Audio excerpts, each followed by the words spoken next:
নুরুল হাসান সোহান নিজেকে দুর্ভাগা ভাবতেই পারেন। সাদা বলে গত কয়েক বছর যাবতই নিয়মিত পারফর্ম করে যাচ্ছেন, তবুও জায়গা মিলছে না জাতীয় দলে। সর্বশেষ শ্রীলঙ্কার বিপক্ষে ১৬ জনের ওয়ানডে দলে জায়গা না পেয়ে আক্ষেপ প্রকাশ করলেন এই উইকেট রক্ষক ব্যাটার।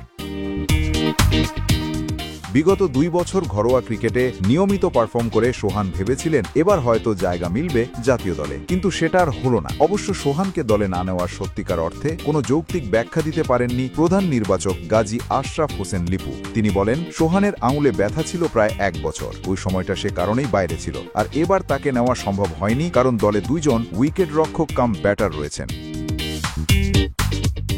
এদিকে দল নির্বাচন নিয়ে কোনো রকম মন্তব্য করেননি সোহান, তবে সামগ্রিকভাবে চরম হতাশ সোহান। তিনি বলেন, এই জায়গা না পাওয়া নিয়ে আমি কোনো মন্তব্য করব না। দল সাজানো ও ক্রিকেটার নির্বাচন করা নির্বাচক ও টিম ম্যানেজমেন্টের কাজ। তারা যা মনে করেছেন সেটাই করেছেন, তবে আমি নিজে হতাশ, কষ্ট পেয়েছি।